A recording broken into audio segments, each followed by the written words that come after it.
Hey everyone, thanks very much for coming back to the Mental Health Bar. I'm, as always, Chris PG, and with me this week we have Katrina, the sex coach. We're going to be talking about sex coaching, among other things. We've had a nice discussion beforehand, haven't we, Katrina? It got out of hand. It got out of hand. I'll be honest. It's the first time. I was just saying to Katrina before this that I feel like we're old mates.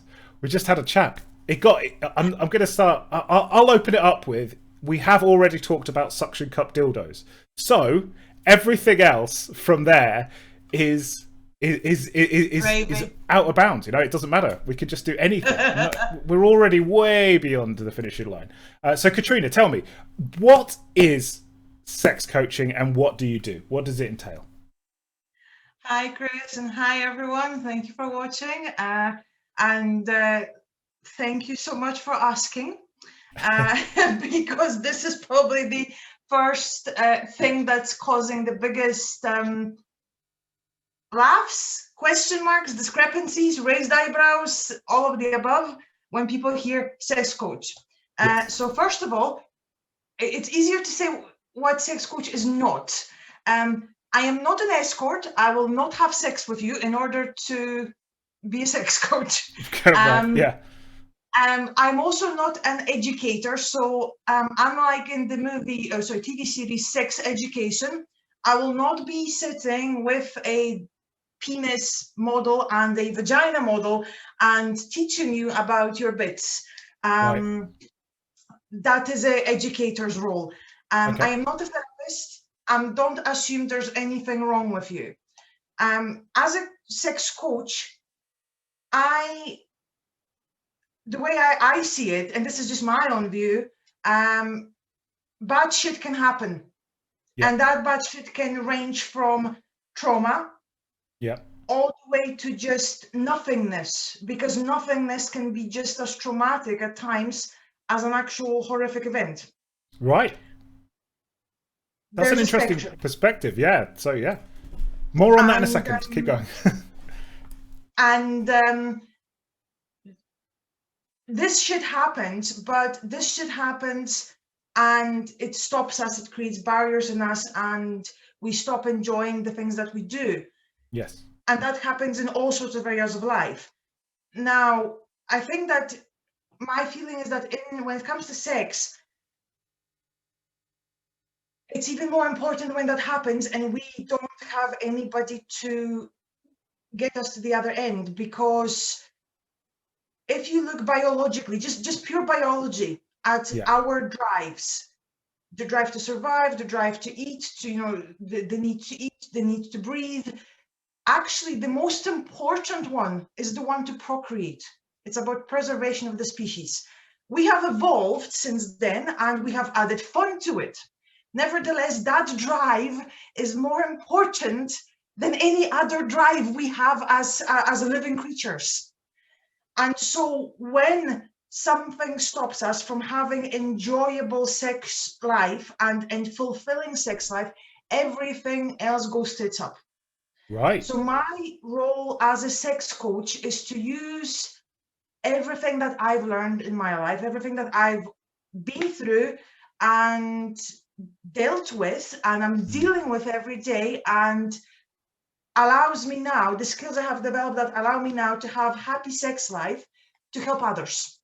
Right. Yeah, of course. I mean, also sprinkle on that some BDSM knowledge from my mistressing profession, sprinkle into that some psychology knowledge from my psychology education, add to it some other things that you would never think. I've realized recently that one of the things that makes me good at solving weird problems is the fact that I tend to make connections from places where people wouldn't necessarily think to make connections from. Yeah. And sprinkling all of that and getting people through whatever has happened into where they want to be. Would you say that is, because we talked before and you'd said about you'd gone through trauma in your life, would you say it was because of that? Because I find that I'm quite good at offering advice and wanting to offer advice because I've been through stuff, bad stuff, and not advice that deviates from that. Like, I'm not telling people who are going through massive levels of misogyny, because I obviously haven't experienced that. But if someone's gone through an abusive relationship, I'm very aware of how to deal with that and how to move on and cope with what's happening at that time, and then take the next steps and the legal process and things like that. So would you say it's because of that, or would you say there's something else in there? Or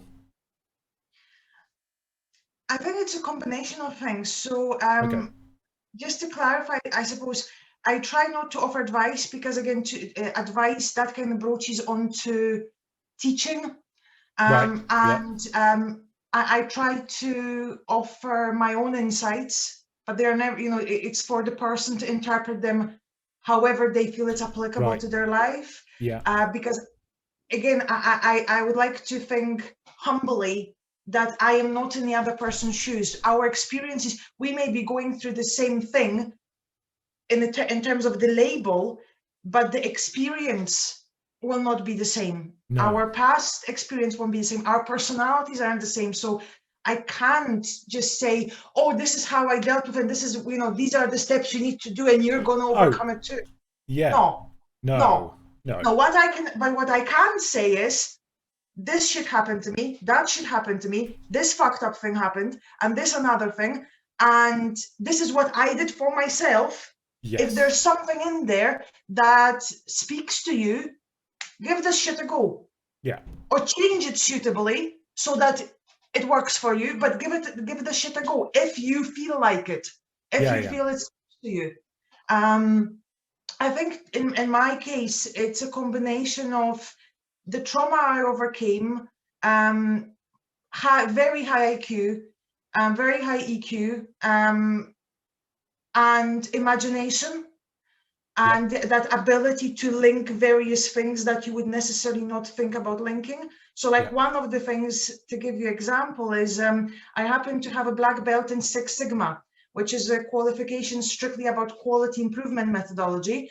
So we're talking about Ford, going back to Ford and Toyota, and lean processes, lean methodology for improving processes, improving how things are done.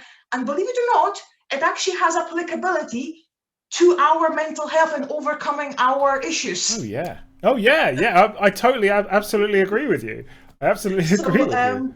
it's things like that I will link in To people, so all of those together. because that's like it's like Prince 2 certificate. It's like that same kind of project management methodologies. IT manager, used to be an IT That too. manager. You've done that as well.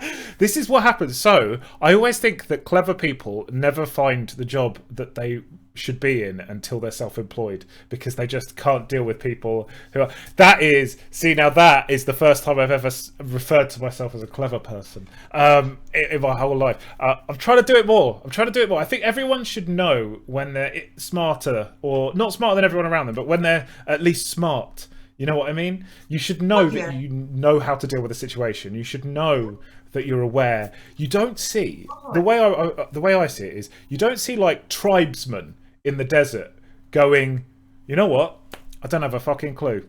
You don't see Uh-huh. it. They're like, I know how to build that hut. I know how to kill that lion. I know how to hunt food. You don't. They're Mhm. not. They're not like, mate, I'm all right at this, but there's others that are better. And the same. You don't see it in like brain surgeons. Brain surgeons aren't like, I'm all right, but this guy's. You don't see it. You just see confidence. You wouldn't buy from them anyway. Moving on. So Katrina, I told you I talk for everyone. You said about overcoming. We talked before about coping and overcoming, and you not liking the Yeah. term coping. Yes. What? Just I know that we've already discussed it, but tell it for the listeners at home and the viewers at home. What don't you like about the term coping with things? Because obviously on this podcast, on this show, we talk about coping rather than overcoming. And you said that you Yes. agreed that that overcoming was not perhaps the Yeah. correct term, Yeah. but coping also wasn't the correct term. So explain to me Yes. what your problem is with that. So what, as we said, so overcoming, you can overcome the event, but you can't really overcome what it left you with, because it's always there. Yes. So that's why the term overcoming for anything that's in us, it just doesn't sit right with me, because it's always there. And interestingly enough, I'll fight any coach, who will tell me you can overcome anything, even with coaching, because that's just plain bullshit. Because any honest coach who is really honest and truthful will say that you do this shit every fucking day. Sometimes, Yeah. hundreds of times in the same day. Coping, the reason why coping doesn't sit right with me is because it sounds very meh. Meh. Yeah. I'm coping. Dealing with it. It's kind of okay, but Yeah. it sounds a bit weak, a bit. It's not really. It doesn't really give justice to where we could be. And also, I think coping can be a stage after Yes. something traumatic happens. Yeah. But I would like for everyone to aim to thrive, Yes. Yeah. go beyond just coping. Yeah. Because coping to me is almost on the same level as surviving. Yeah. And here is the thing, right? For quite a while in my life, after probably after every single time I have been raped, and I've been raped more times than I can fucking care to count, Jeez. by number of people, I have called myself a survivor of rape. And then I realized what fucking bullshit I was putting on myself by calling myself a survivor of rape. Because I started to use it almost like a badge of pride. I'm a survivor of rape, they're gonna pound on your chest kind of thing. I'm a survivor. Right. Because it makes you feel somehow powerful. Really? Really? And all I can think of now in my mind is the fucking Destiny's Child, I'm a survivor song. And I'm like, again, you're making the word survivor as though it's something to be proud of. Yeah. Yes, to a point, it is, to a point. But then there comes a point where you can do better. Yeah. You can move past surviving and actually thrive. Yeah. Yeah. And where you go beyond just so the Cooper person, right? Yeah. They will be the ones who, when shit happens, they are overwhelmed. They are still kind of on that on that kind of survivor mode, so to speak, where the stress is heightened and they see things Yeah. as a threat, and they are still unsure, that they are still kind of low in self-esteem. Then you get to the survivor, and you start to see that you deserve help. You start to ask for help. You start to share your story. You know that you've been wounded, but you're becoming more self-aware. Yeah. You're not afraid anymore. But what if I told you that there is another step beyond that? What if I told you that beyond that, you can actually start to feel grateful for what you have?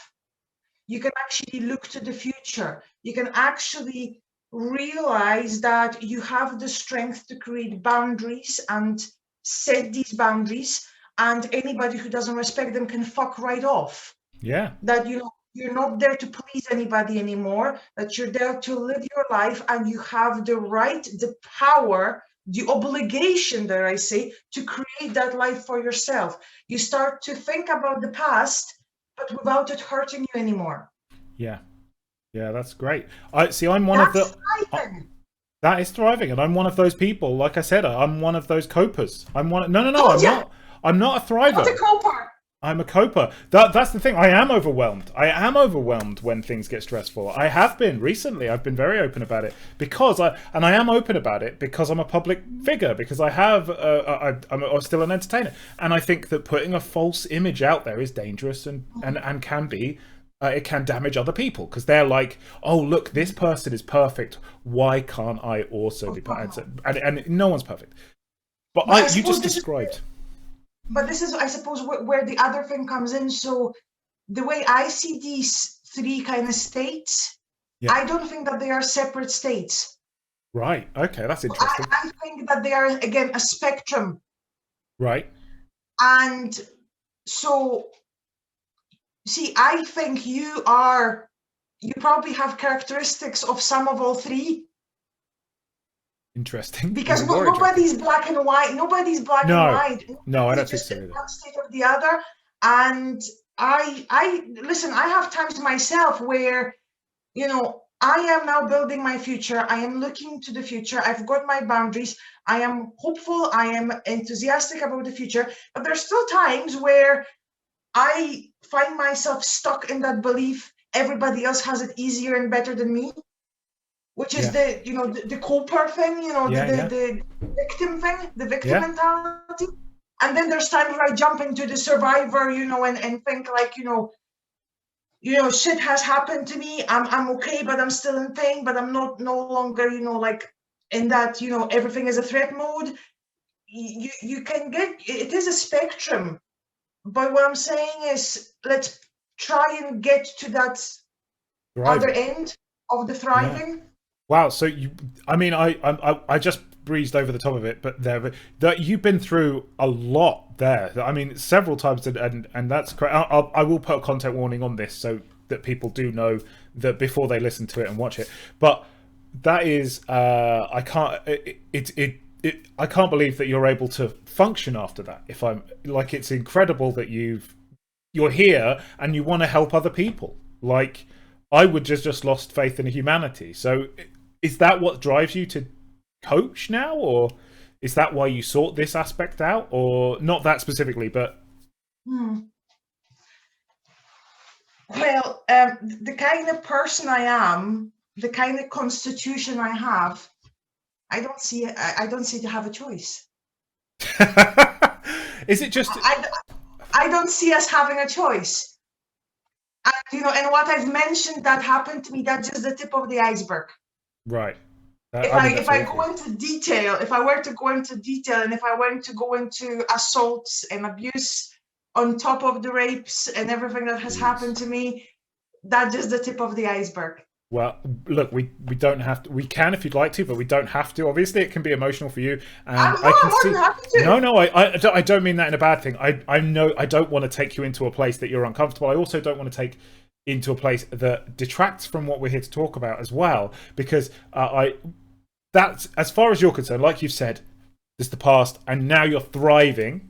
And you're thriving doing something that helps people. Working towards it every day. Working towards it every day. I think that's true as well. I think an ongoing process is always the case. Like I said to you before, I always think that the term broken is bad. I'm trying to get rid of fine out of my, like, saying, when people ask me if I'm fine, I now will actively say if I'm not fine, and I will use any other adjective. I'll tell people, I tell people I'm excited. I tell people I'm happy. I'll tell people I'm nervous, but I will not.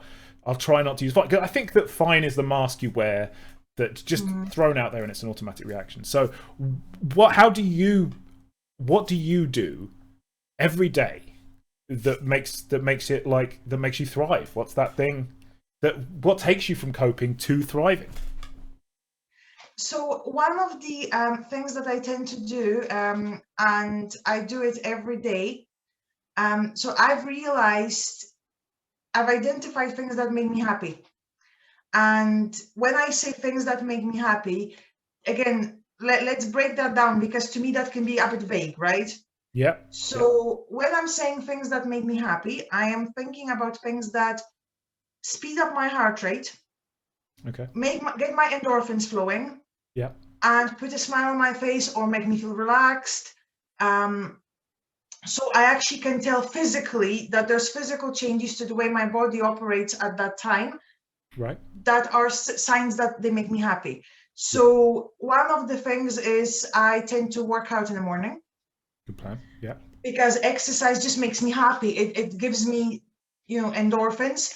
And when I'm saying exercise, it doesn't need to be a class. So I've identified few years ago, one of the things that really gives me life is specifically CrossFit. Right. Just You're one of because, the only ones. Everyone else hates it. See, to me, I like the fact that it's kind of no bullshit gym where, you come in and you're going to end up with, dirty elbows, dirty knees, nobody comes there wearing makeup. There's no mirrors, there's no posers. It's the Yeah, kind of, brutal workout that really gets you sweating. yeah, But it can just as easily be me blasting out music and dancing around the house for like 20, 15 minutes. Again, it gets my endorphins flowing, makes me happy, yeah, favorite songs on, and it puts me on in that frame for the day. So one of the key things is for me is to start the day right. yes, that's a good way. It's as simple as that. And again, these are the things that work for me, right? And Yeah, there's going to be probably nothing groundbreaking here, right? One of the other things, and I'm going to show you because it's lying right here, is my planner. So I've right. got my planner, and I like to do a to-do list for the next day. And usually I like the to-do list to have, depends on how much I generally have to do, but on my to-do list specifically 3 to 4 things. Just because they are depending on what they are, sometimes it's more, sometimes it's less, Yeah, but things that I know I can accomplish in that day, because then it makes me feel good. I'm the yeah, kind of personality that I know it makes me feel good when I can tick off the little box and say I did this. yeah, I would yes, start the day with exercise. I would have my little to-do list, and there's something about waking up and deciding and making a conscious decision. And I know I'm going to sound bonkers, but bonkers in the best possible way. But waking up and saying, I'm going to have a good day. yeah, I am going to have a good day, and putting it out there and stating it out loud. mm, It may feel weird at first, but actually saying, I am going to have a good day when you wake up. And recently, I also started to add things like, I am grateful for, my little right. gratitude list, and just repeating it again and again and again. And weirdly enough, things become easier when you do that, when you put all these things in place. Yeah, so we talked about Brené Brown before, and that's one of Brené Brown's tips. And it's I've mentioned it on the show before that when you say things out loud, your brain can't tell the difference between you thinking it and saying it, and it just starts going, "Oh, that's true." It can't tell that you're saying it. It doesn't matter if you believe it or not, because you will eventually believe it. It takes a while to get in, and it's something that people don't realize is an ongoing effort. You Yes. can't, you if you keep saying it and saying it and saying it works. And I am a hypocrite at this point, Katrina, because I am one of those people that'll do it for 2 weeks and I'll be totally invested, like 100%. I'll be like, you're a good person. I used to write every night, today I was a good person because in my diary, and then put a little thing, and then I'll bin it. I'll be like, oh, that's not working because it's been 2 weeks and I still feel bad. So you need, but when you combine it all together, that's excellent advice. And it doesn't. And I think part of it, part of it comes from quality improvement methodology. It's about doing small steps. And so what quality improvement methodology would have us do is try one small thing Yes. and do it consistently. And only once you've done it consistently for so long would you add another thing to it. And Right. then do those 2 things together consistently for so long, and then add a third thing. The thought behind it is that if you, first of all, it allows you to test those small things gradually. Yeah. So it's not too much effort, because we have a tendency as human beings to try everything at once or nothing. So if you Yeah. start small steps, it's more manageable. I call it chunking. So chunk it, chunk it, and let those little chunks sink Yeah. in. Then add another thing, because that also means that if something doesn't happens not to work for you, it's easier to realize, oh, it's just that chunk. It's not the whole thing that's not working. It's just that one wee thing that doesn't quite sit right with me. So Right. I'm going to replace it with something different. A different thing, like a Also, Lego. frequent masturbation helps. Frequent masturbation helps. How frequent? Yes, What's a normal amount? whatever you want it to be. There is no such a thing as not normal. Surely there's too much. There's got to be too Nope. much. Says who? Probably a medical thing. I don't know. I haven't. Bullshit. Bullshit. Bullshit. Masturbate as often as you want. As long as it gives you pleasure, who says no? That's as long as you're not, as long as you're having fun and you're not breaking any legal laws, yeah. Have at it. Not on a bus or on anything Exactly. like that. So, exactly. I mean, that does bring us hurtling back to the subject of sex coaching.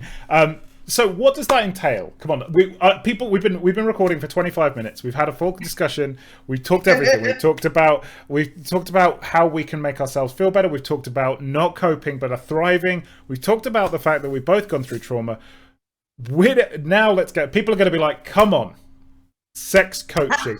And I have to say, Katrina, when we started this call, I was disappointed to see that your office looks incredibly boring compared to what I imagined a sex coach would be.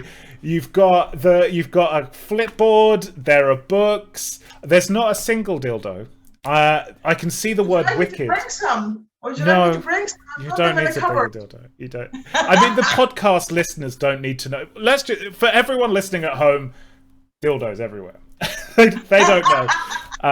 But no, it's incredibly boring. But compared to what I assumed would be the explosion of sex toys behind you. But tell me, so you've said that's in the dungeon. That's when I work as a mistress. That's in the dungeon. That's a different thing. So which is obviously a very different, because you're not, as you said, sex coaching isn't about telling them what to do. You said you don't educate. It's not therapy. It's a coach. No. So what are you doing? Because to me, that's it.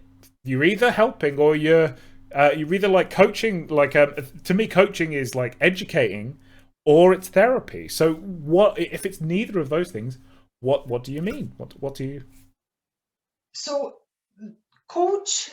As a coach, I believe that people themselves have the answers. Okay.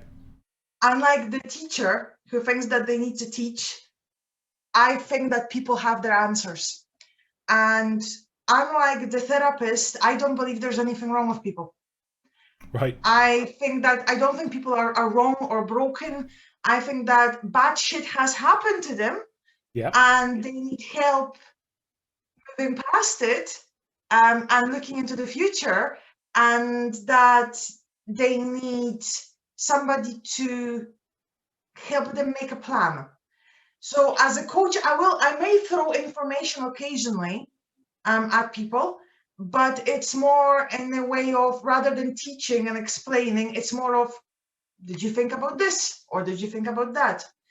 So as a coach, and as a sex coach, I very much speak to people who perhaps feel ashamed or feel guilty about their sexuality and how they are sexually. Yeah. Maybe people who are in the relationships and the relationships became sexless. Okay. And I want to also help people who, like me, have been through sexual trauma and they don't know where to go with their sex life from there. Yes. So sex coaching is very much, I like to think about it as, I'm going to use a metaphor here. You can use a metaphor. Yeah, definitely. So it's two things for me. One is a CEO. Yes. When you look at CEOs are people that we admire, leaders, people who push forward. When you look at the qualities of CEOs, weirdly enough, these are also the kind of qualities that make your sex life successful. Right. So when we're looking at sex life, I like to think of it as you becoming your own sex CEO. Okay. So, and masturbation is actually one of the first elements, because one of the first things about CEOs is that they know the basics. Right. And I like to talk to my clients and ask them, when was the last time they masturbated? Okay. Like truly, really masturbated. Because here's an interesting thought. When was the last time you masturbated? This morning, probably. But I'm interested about what's the properly thing. When it comes to properly, I mean really taken in and really masturbating. And I'm not just talking about your penis, or if you're a woman, your vagina. I'm talking really taking in your body, really exploring the things you like and tried new things, and really taking the time to see what sensations you really enjoy and what sensations you don't. Oh, probably never. I don't remember. I'm British. No, I've never done that. No, Well, I honestly, I can honestly say it's a biological function. Like as far to get rid of it, move on with the day. That's what I think. so you see, this is the interesting thing. Most people, when they really have been in that discovery masturbation kind of mode without even realizing, was probably before they ever had sex. Yeah, yeah, yeah, yeah. I could So probably say that. I can see that. when they were, really young, when they were on their own and they were really learning about their body, which is normal, it's natural. The thing is, then what happens is we get into relationships, we start to have sexual experiences, and we stop. Yes. And when we stop, what happens is we forget what we like because we associate what we like in bed with the other person being Yes. there.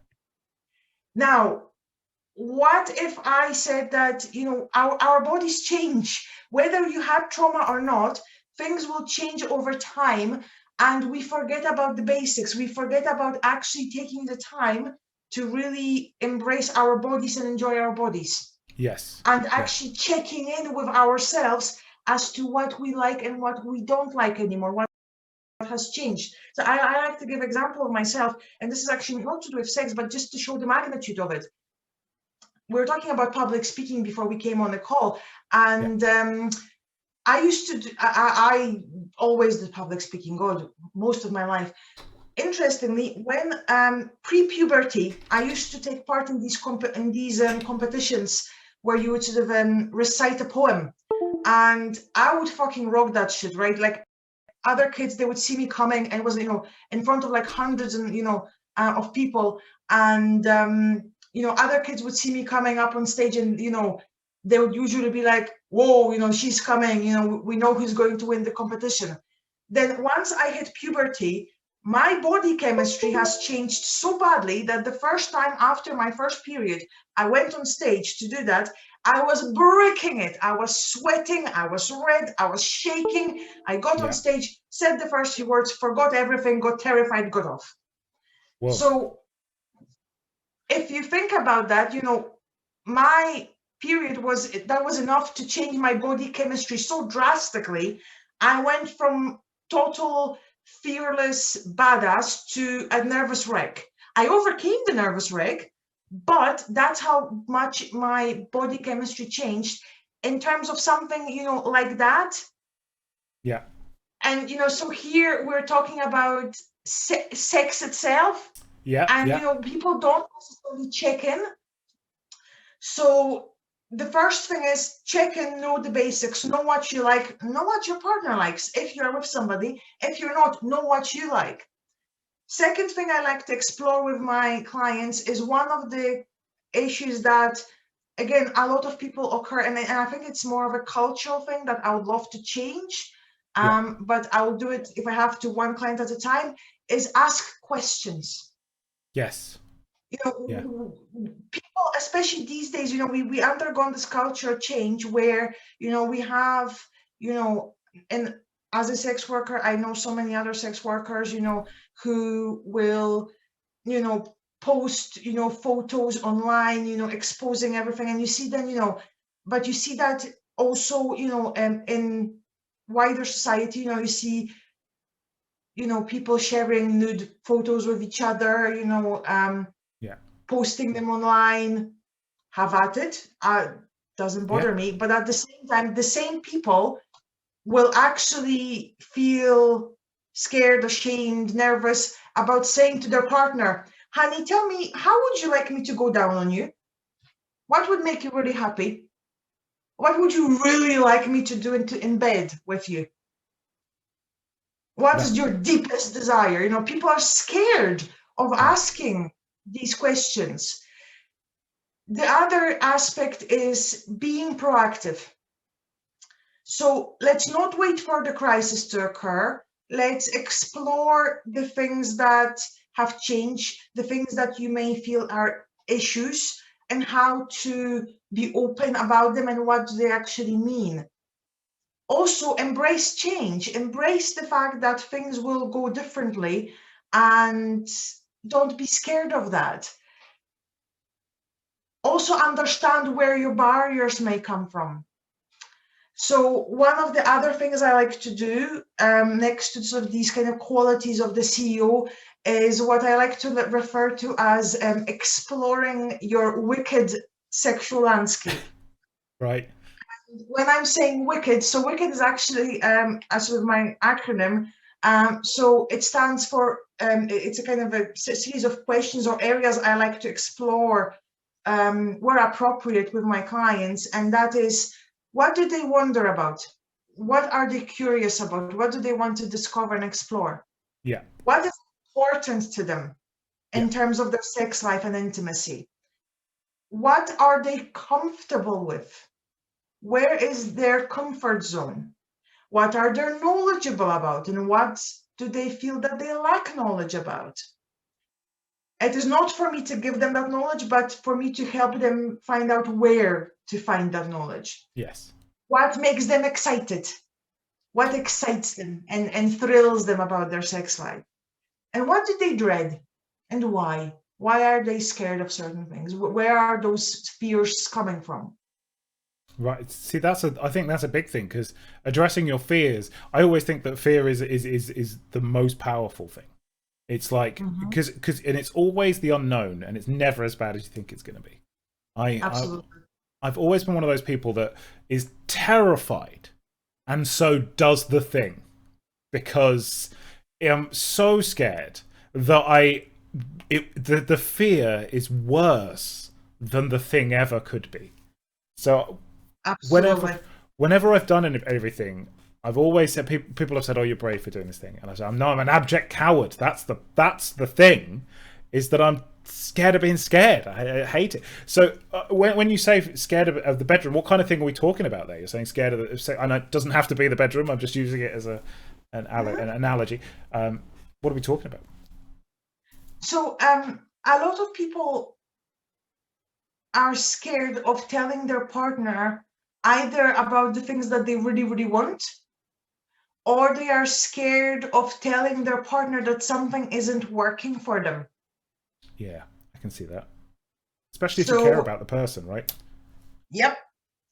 So I try to explore with my clients what it is that, you know, which way it goes and what it is, and where do these fears stem from, because they all stem from something, Yeah, and try to together, I help them produce a strategy or a plan that we can test together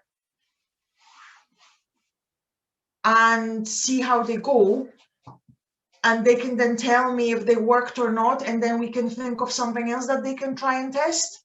yeah, yeah. So when you do what you're talking about with the testing, are you talking about a technique at home, or are you just talking about talking? What kind of thing are you talking Everything about? and anything, it depends on it will depend on the client. So I like to, so see the when I talk about like the sort of a sex CEO and the wicked landscape, it's the kind of things that I use. But the truth is that when somebody comes to me and says, you know, I have a problem with my sex life, I don't have a specific program. Right. They are my program. They tell me what they want. They tell me what they need, and I'll go in whatever direction they need me to go with them. And I am there to ask them uncomfortable questions, Yeah. ask them scary questions, Yeah. challenge their thinking, expose certain patterns in which they've been thinking, and saying, and like you say about, you know, saying it out loud, actually projecting to them, this is what I hear you're telling me. Yeah. How does that sit with you? And how do you think we could think about these things differently? Yeah. And how do Yeah. you think we can try these things differently? So to give you an example, obviously I'm not going to tell you who it is, but one of my clients has experienced lack of sexual relationships with their partner, and they didn't have sex for considerable amount of time. And one of the things that was brought up as the reason for this client was the fact that they were always tired and they never had time. Right. And so, you know, I said, okay, let's go into this. Yeah. Talk me through your day.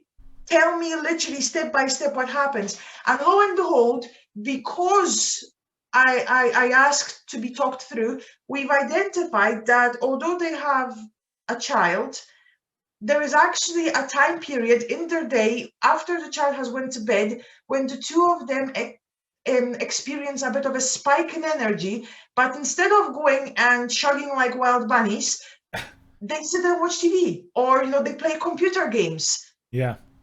or they do this or that or next thing. And I said, well, why not have sex then? Why are we not utilizing this time having sex and building up that bond that you clearly still have? Yeah. Because this is more than just about the act of sex. When things go wrong in a relationship, Yeah. sex is usually one of the first things to go. Yes. And this is more than just, you know, a penis entering a vagina. This is about emotional, physical bond between the two people, spiritual, call it whatever you want, but this is about closeness and connection. This is about being with each other at your most vulnerable. Yeah. Yeah, of course it is. And if you can't do that, So exactly, so it's much more meaningful than just sex. But I think, you know, that's one of my big issues is we don't talk about sex plainly enough and straightforwardly enough. You know, you hear all of these, you know, bullshit ways in which people talk about this, you know, your flower and your this and that and next thing, and it's like, yeah. call it a fucking vagina. It's a vagina, it's an orgasm, it's a penis, you know, it's balls. Call it what it is. Yeah. Because that's one of the biggest problems, both in healthy and in unhealthy sexual situations. It's the fact that as a society, by large, sex isn't spoken about as a normal thing. We don't call it normal thing. We're scared of using the words. Yeah, well, yeah, and we're taught that in school. Like straight away, we're taught that in school by teachers and stuff. I could tell you a real story. I tell you a real story. My youngest came home, so we are quite open about sexuality and things like that. We gave them the talk because there's no. The thing is, if you're not open and honest about sexuality, you can't be open and honest about consent, and that is the most important conversation. And it's so hard if you make it magical and weird and odd and like this is like I remember a book when I was younger saying when a man and a woman love each other, a man soldier stands to attention and marches into the ladies' guard box. And I remember that, and it's such a weird thing because I thought, why involve the military? But it was such a I was 9, so I was 9 years old when I read this. This was at first school. So my kid came home and she goes,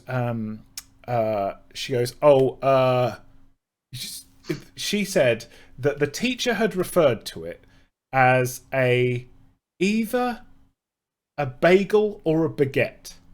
So those were the things. This was a teacher teaching sex ed, who were. She said it was a man's baguette or a lady's bagel, and I was like, it's gonna either that lady has never had sex before, or she's got a bakery fetish.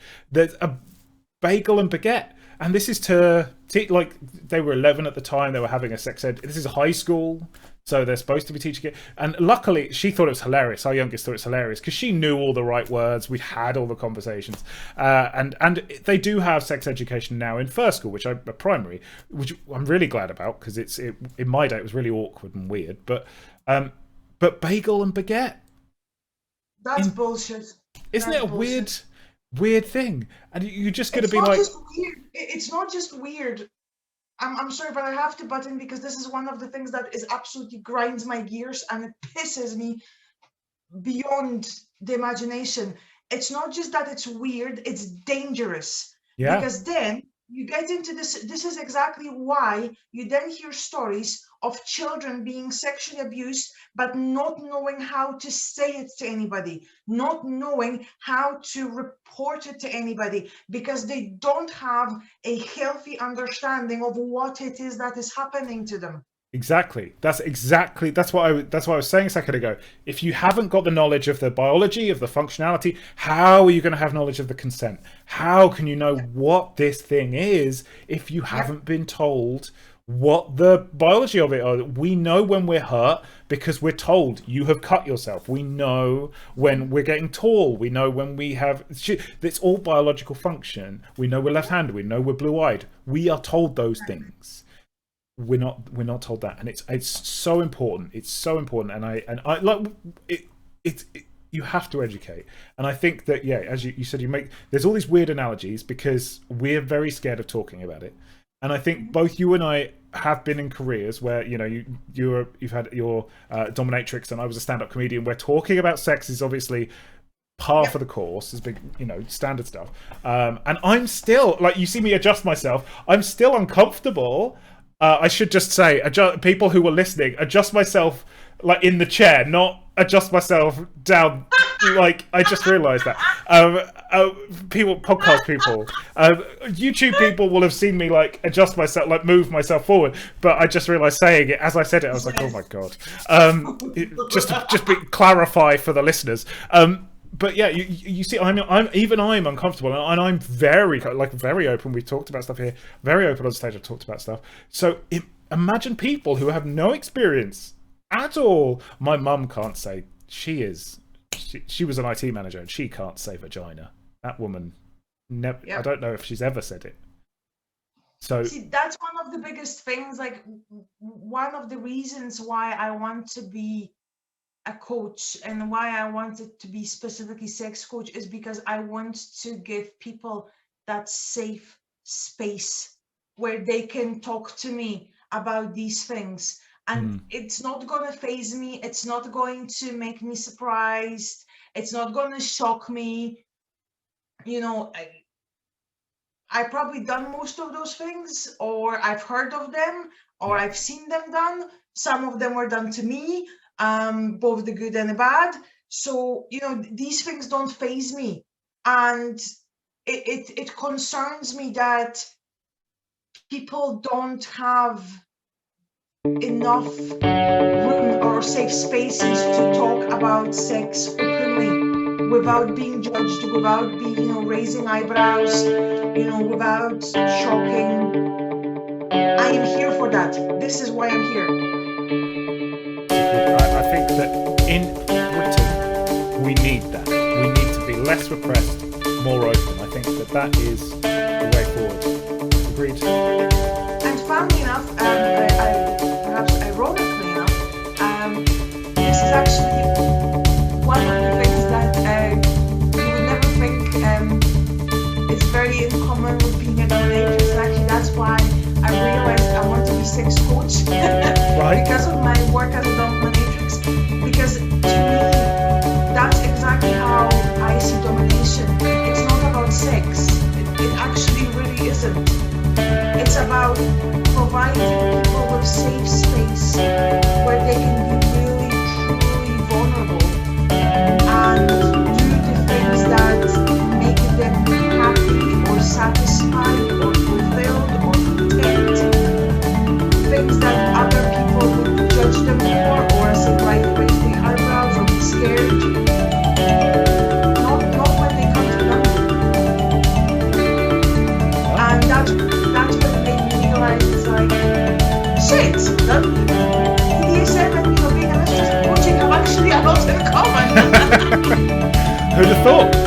thought? And here we are. So Katrina, we're gonna have to wrap it up there. Even though this is a brilliant conversation, we can speak all night about this.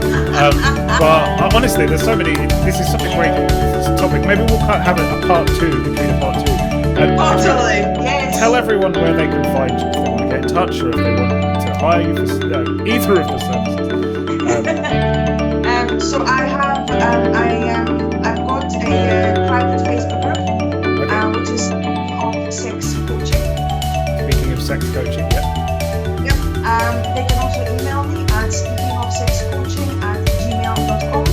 Okay. And I am more than happy to ask me anything, drop me an email, join the group. The group is private, it's a safe group.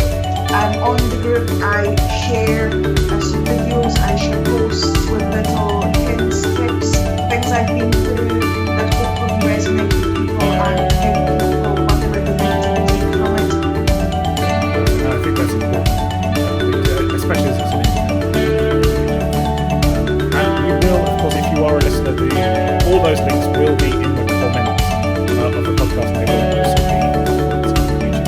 So thank you very much, Katrina. I really appreciate you being here.